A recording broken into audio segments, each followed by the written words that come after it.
Welcome back to the channel, guys. Today we're going to look at this. This is a 2022 Honda Super Cub 125. This, of course, is a modern copy of the popular Honda Cub that was sold for years and years, and I believe it's like 60 million copies were sold. This is a modern version. It's got everything: fuel injection, it's air-cooled, it's semi-manual. It's a really cool bike, and I want to show you around it. This thing could not be any cuter, and I think you'll agree that if you want a bike that's a very casual bike, very easy to use, and it gives you a feel like a motorcycle, this is it. It's got 17-inch tires, meaning that it gives you a motorcycle kind of characteristic when riding, and it's short. When you sit on it, this thing is a moped-like type of bike. If you think a Honda PCX is small, this thing is half of that. It really feels like a moped, like a Tomos Target moped. Today is a very cold day, and riding this makes you feel colder because even this little tiny windscreen is not very effective in getting the wind off of you. And on this particular bike, you have a 17-inch front tire. It is tubed. I wish it was tubeless. It does have a cast wheel. The Trail 125 has got spokes, and it's got a single-sided rotor with ABS, and it's pretty decent. I think the one thing you're going to find is that on these bikes, they have similar characteristics that a motorcycle has. It is a nostalgic retro style, but it's got all the modern conveniences.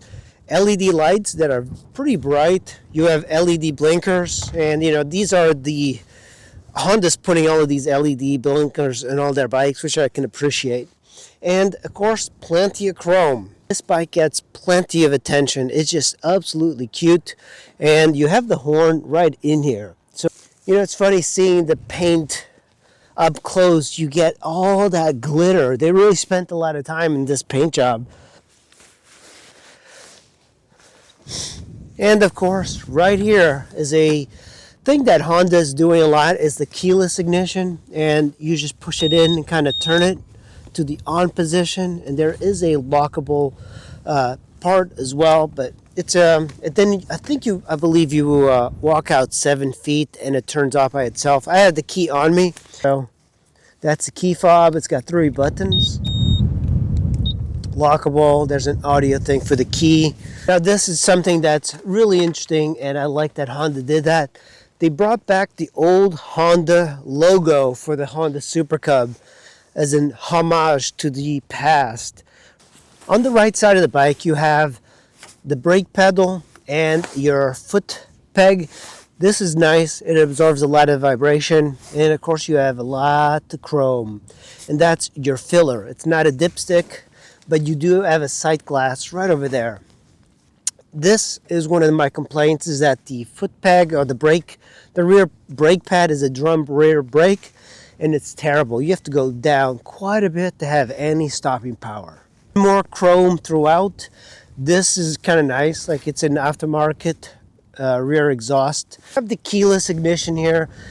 This is a 2022, and Honda did not include any USB charger or 12-volt power supply in the front for people to power their phones, but they do have this chrome cover, which is kind of rather odd, and I don't know if it's an homage to the previous Cub, but I wish that they put something there to charge your phones, because that would be the ideal location. Here we have a really nice looking exhaust. This is by Beams.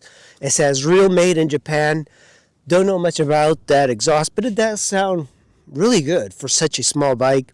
This one also has an aftermarket rear shock. I have the stock ones, but the bike itself is really cute, and I think that's the majority of riding that you're going to do. You're going to call a lot of attention to yourself.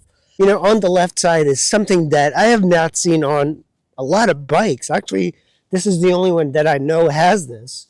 I'm sure there's more, but so first of all, you got the aftermarket shock. You have a 17 rear, 17 front, But this is a chain-driven bike with sprockets, but it's got an enclosure. Now the Trail 125 has got that exposed. And I kind of like that. It's clean. You know, a lot of people that are going to be using this might be commuters.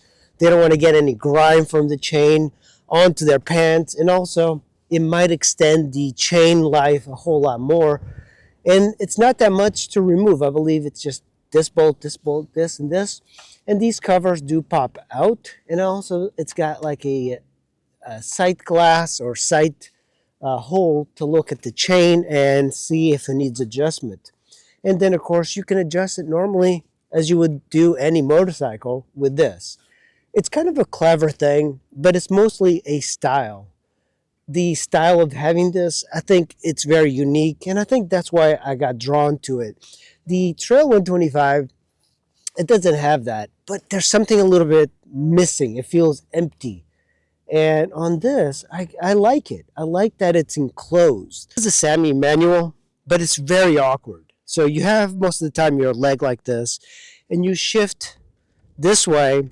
All the way down is neutral, and then when you want to go to first, that's that, second, third, and fourth. And of course, it's got a very large parrot-like front fender. And I'll mention that again. No tubeless. This is not a tubeless design, and I wish it were. It needs to be tubeless, in my opinion. The bike comes with this chrome rear cargo rack, but the previous owner extended it with that black one. The black one definitely makes things much more usable because this rack is nice, but you know, when you look at the Cub 125, it is so much sturdier. But you know, remember, this bike is definitely more of a styling thing rather than the utilitarian version. Open the seat and get the fuel. There's actually a hidden button here, which is like kind of clever. It's hidden, doesn't need to be hidden, but this is where the fuel tank is. And it only takes 1 gallon, 1 freaking gallon of fuel. Right here on the top, you push that, push it down. It's a little bit difficult with my gloves. There's a button here. You push it and you hear that pop. This right side secret compartment with tools. You can put maybe your registration in there. And of course, in the front, you don't have anything super fancy, but you do have your start, the electric start, kill switch, throttle, and your front brake. And on the left side, you have your high beam, you have a horn, and you have a turn signal. Very annoying because one of the things I hate about Honda, what they're doing now is reversing these. It's really annoying. Of course, if you notice, there is no clutch lever at all because this is a semi-manual transmission. Now, the cockpit is minimalistic, very retro. You have 1 button. That's your button right there, a chrome button, and that's it. Very minimalistic. You can tell you have your speedo right over there. And then here in the middle, you have your fuel gauge right up on the top. And then where it says 1, that's your gears. And you have 4 of those. And then you have trip 1 and trip B. Push the button. You can see trip 1, trip B, and then your odometer. This one's got 5,000 miles. And then the only other information that you have is just some indicators, including the ABS. Not a lot of information, not even a MPG calculator. That would have been appreciated because this thing gets incredible mileage. That's interesting is that when you're riding and you have your helmet on, you don't see the speedo at all. And the speedo is really tiny. The fonts of the speedometer are absolutely small. You know, there's bikes that when you sit on them, you feel like you're inside the bike because the bike kind of engulfs you, surrounds you. There's bikes that it feels like you're sitting on top. This one, it kind of feels like you are the bike. It's kind of incredible. You can get 150 miles to the gallon, and you kind of need high mileage because the gas tank on this is a surprising 1 gallon gas tank.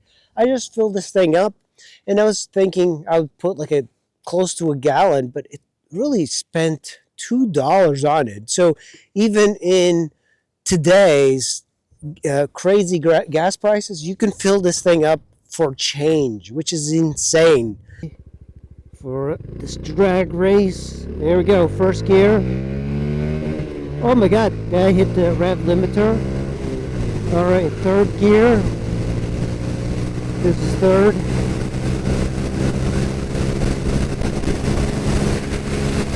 I'm at 55. This is fourth gear now. Almost 60 miles an hour.